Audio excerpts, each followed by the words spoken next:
رسول کریم صلی اللہ علیہ وسلم کے پاس ایک دیہاتی آئے. مولا علی شیر خدا فرماتے ہیں میں بھی حاضر تھا. کہتے ہیں کبھی کبھی سادے بندے آتے تھے پر بڑی عجیب ہی بات کر جاتے تھے. کہتے ہیں ایک دیہاتی آئے, تامت باندھی ہوئی اور سادہ سا رومال کندھے پہ رکھا ہوا ہے. نبی پاک کے پاس آئے اور حضور سے دل لگی کرنے لگے. حضور سے دل لگی کرنے لگے, میٹھی باتیں کہنے لگے. یا رسول اللہ ایک مسئلہ پوچھنے آیا ہوں. فرمایا پوچھو.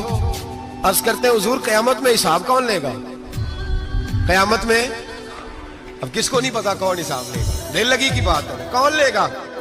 نبی پاک نے فرمایا اللہ حساب لے گا.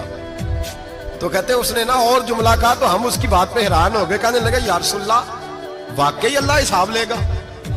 تو کہتے ہیں نبی پاک مسکرائے, فرمانے لگے تجھے تیری مار ہوئے, میں سچی تو کہہ رہا ہوں, تو کس طرح کی بات کر رہا ہے, اللہ حساب لے گا. حضرت علی فرماتے ہیں اس نے رومال اٹھایا کندھے پہ رکھا, کہنے لگے یا رسول اللہ اگر رب حساب لے گا تو پھر اس نے معاف ہی کر دینا ہے.